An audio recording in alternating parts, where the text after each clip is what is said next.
Okay, welcome again, guys, to G Squared Academy.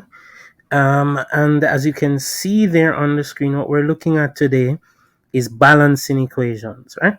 So here you have a very simple equation, and the idea of balancing equations simply stems from the fact that you can't create or destroy. You cannot transform from one form to another.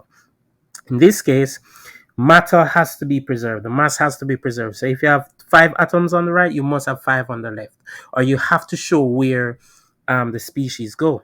So in that case, what we have to do is that we have to balance equations. So an equation basically shows a reaction. It's a symbolic representation of a reaction, and in this case, we have aluminum and oxygen producing aluminum oxide. So we have our left side, which is our reactant side over there, and then our left side, which is reactant, and then our right side, which is the product side, right? So all we're trying to do here is make the number of atoms on both sides equal. Now what I tend to do, and you might look at this and you might get the math very quickly and say, okay, yeah, you just do that and that. But to be systematic about how you do this thing, what I tend to do is write down the atoms present on both sides, right? So aluminum and oxygen, just like that. And I write them beside each other. See, aluminum beside aluminum, oxygen beside oxygen. Then what we do is quantify the number of atoms on either side. So we have 1 aluminum there, we have 2 oxygen. We know it's 2 oxygen because see the 2 right there. Okay, over here we have 2 aluminum, so we put a 2 right there. We have 3 oxygen, so we put a 3 right there. Now the idea is to make sure we have equal numbers on both sides. So we can choose to balance anything first. I'm choosing to balance the oxygen first. Okay, so I have 2 oxygens here and I have 3 oxygens over there. Now the only way you can balance equations is by multiplying by whole numbers. In this context, you can use fractions, but we're not going to be looking at focusing on fractions now. When you just start in your balancing of equations, you want to use whole numbers because they're a lot easier to work with. All right, so here you have now 2 and 3. You can't add, you can't subtract, you can only multiply. So what can I multiply 2 by to get 3? There's no whole number I can multiply 2 by to get 3. So then now you're going to have to ask yourself, what is the lowest common multiple of 2 and 3? Which is 6. So if I multiply this by 3, I get 6. And if I multiply this by 2, I also get 6. Now the thing is, if I multiply an atom by a number, anything that that atom is bonded to will also be multiplied by that number. On the left hand side, the oxygen is by itself, as you can see from this up here. So this 3 is not multiplied by anything. But on the right hand side, the oxygen is bonded to the aluminum, and I multiply the oxygen by 3, so I need to multiply the aluminum by 2 as well, sorry, by 2. So I multiply it by 2. So now I have 4 aluminiums over here, and I have only 1 over here. Remember, we can only multiply by numbers. So the only way to make 1 to 4 is multiplying that by 4. Then now the numbers that we get, we put them in the equation. So we multiply this aluminum by 4, so we put a 4 right there. We multiply this oxygen up here by 3, so we put a 3 right there. We multiply over here by 2, so we put a 2 right there. And there you go, the equation is balanced. Notice that I didn't include any state symbols or anything like that because our idea here is just a balance. It's not to identify state symbols.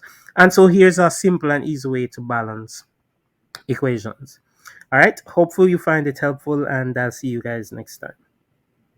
All right, guys, so here's now is the second part of our balancing, right? Now we're following the same procedure. Now in the first equation, it looked pretty simple and everything was pretty straightforward, and so people would sometimes not even do this systematic approach. Now in this situation, it looks a little bit more complicated. We have different atoms, many atoms really, of species here, so therefore it might get complicated, but let's follow the same procedure that I mentioned. So I'm going to write sodium there. And no, here's the thing. Do I separate sulfur and oxygen? No, the rule that I tend to use is that if the polyatomic ion, in this case sulfur, the sulfate ion, is present on both sides of the equation, then you treat it as one species. So SO4 is right there, and there it is right there as well. So we're going to treat it as one species. It's the same thing for the phosphate ion. So we treat it as one species. Don't separate it into sulfur and oxygen and phosphorus and oxygen. Okay?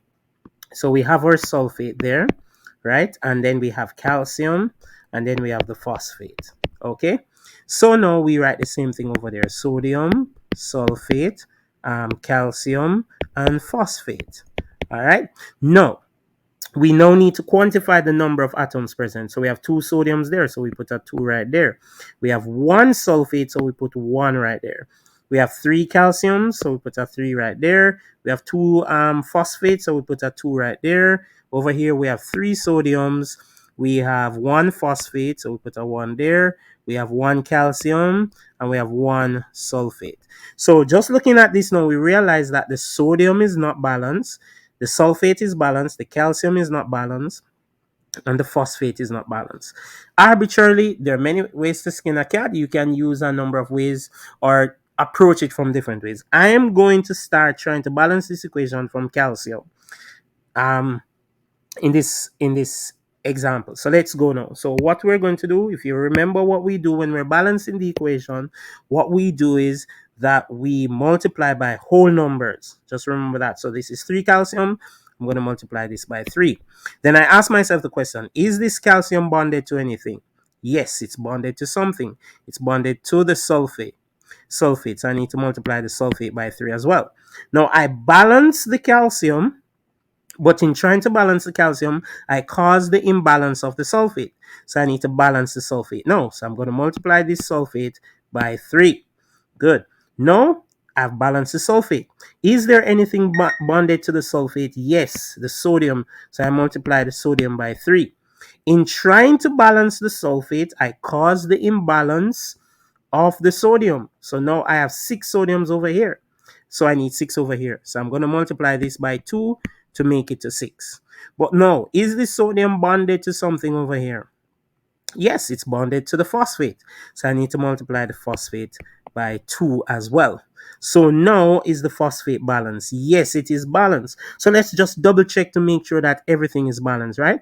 This is 6 sodiums, 6 sodiums, 3 sulfates, 3 sulfates, 3 calciums, 3 calciums, 2 phosphates, 2 phosphates. So everything is balanced. Excellent work. So now after we have balanced, just remember the numbers we multiplied by, we place them in the equation. So we multiplied sodium sulfate by 3, so we're going to put a 3 right there. We multiplied sodium phosphate by 2, so we put a 2 right there. And we multiplied calcium sulfate by 3, so we put a 3 right there. That's a 3. Okay? And I'm trusting that you guys find this helpful. And I hope you follow the systematics, because when you follow the system, then if you make mistakes, you can easily correct those things and proceed from there. So all the best in your balancing of equations.